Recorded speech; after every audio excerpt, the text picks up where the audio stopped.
phrase that I like to say, that it's hard to understand a moment in history when you're in it. It's hard sometimes to feel the gravity of the moment, the essential nature of the moment. This movement that we are in, the Black Lives Matter movement, is our modern day civil rights movement.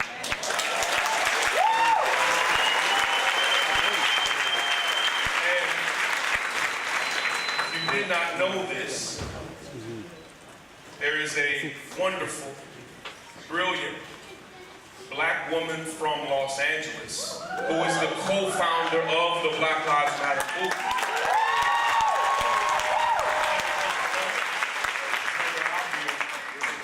But Patrisse Cullors is not only one of the most highly skilled organizers and artists, in spite of being called a terrorist, which blows my mind, and let me do a quick plug for her New York Times best-selling book. Listen, go to your local bookstore when you get a moment. I'm not necessarily going to plug the one company that also sells a lot of books online right now. Maybe there's a local bookseller. Just do what you have to do. Search her name and find her book, When They Call You a Terrorist. You need to read it. What you're going to find is colleges across the country are beginning to actually integrate her book into their classrooms.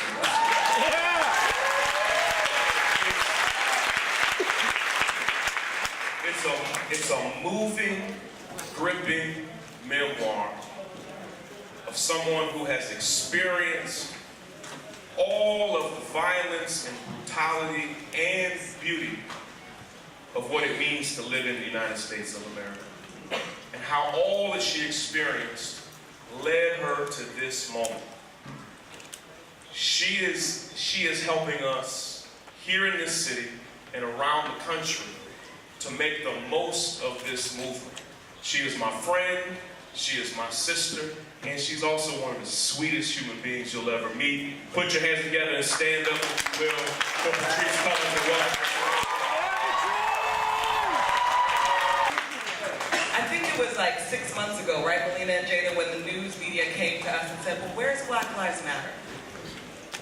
And we said, we've been here. We said, where are you?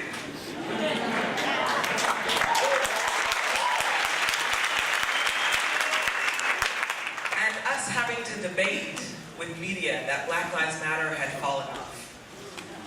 That we weren't showing up for ourselves and the communities that are most brutalized by this country and by this government. And what we had to say to them is, we are going to be here when Black Lives Matter is trendy, and we are going to be here when Black Lives Matter is not.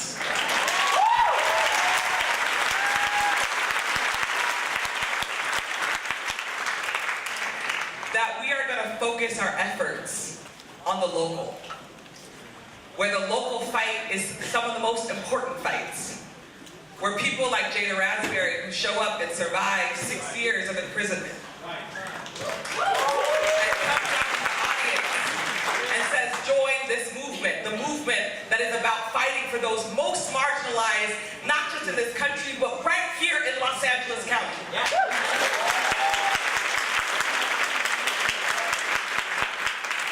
We, every single person that's here today who lives in LA, we live in the largest jailer in the world.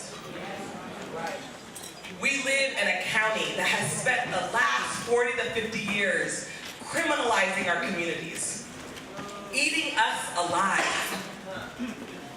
We live in a county that has listened to thousands of community members show up to commission meetings, to county board of supervisor meetings, shouting down mayors, shouting down sheriffs, telling them and literally begging for our lives.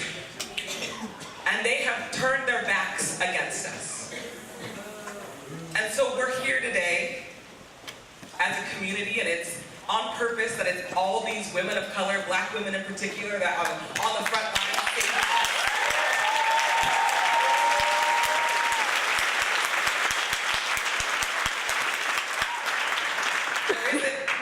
agenda or a women's agenda. These are the people that are doing the work.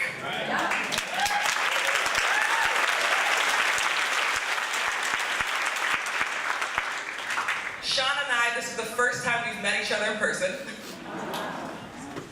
We've been following each other's work for the last several years. And what I appreciate about Shaun is he shows up. He listens. He does the work, and that's what we need right now. We need all of y'all to show up. We need you to listen. And we need you to do the work. This isn't just about 45. I won't say his name. This is also about District Attorney Jackie Lacey. This is also about Sheriff McDonald. This is also about Mayor Garcetti. This is also about every single county board of supervisor that agreed to move forward with building a $3.5 billion jail.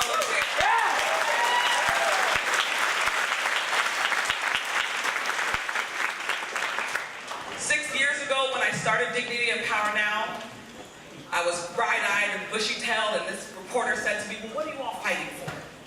And I said, well, we want civilian oversight of the sheriff's department.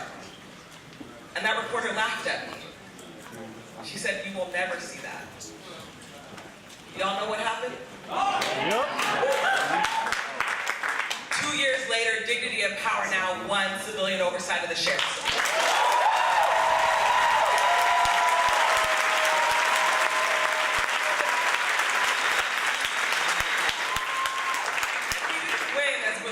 Earlier, by making change. We won by fighting tooth and nail. We won by showing up every single day, by door knocking, by going on the bus, by going out in front of Men's Central Jail and Wayside Pitches Detention Center and Linwood County Facility, and we said to people, do you think the Sheriff's Department needs oversight? Every single family member said yes. Every single person who lives in this county said yes, and we won.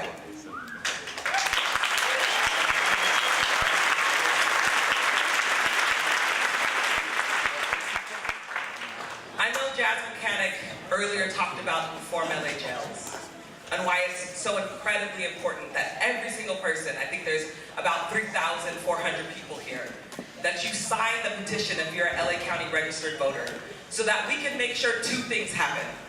One, that commission that we fought for actually has legal powers.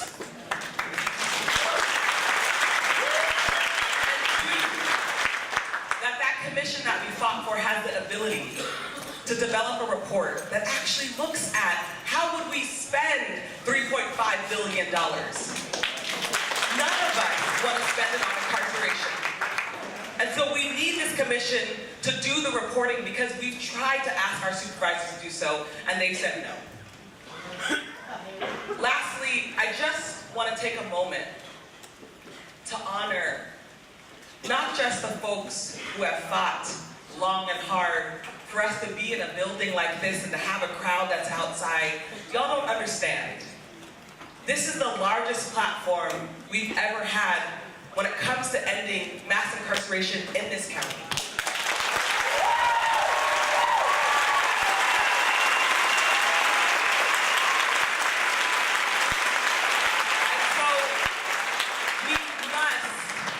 We must grow this number. The movement doesn't end or begin here at the $1 million facility. This movement needs to grow. It needs to develop.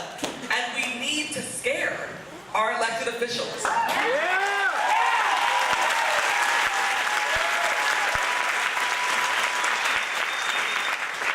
last thing I'll say is, when the LA County Sheriff's Department almost killed my brother,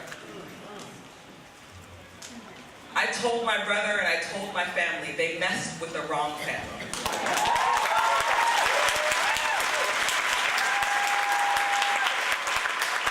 Not only was I going to commit to healing the wounds that our families faced, I was committed to being in charge of making sure that everybody stood up for Black lives.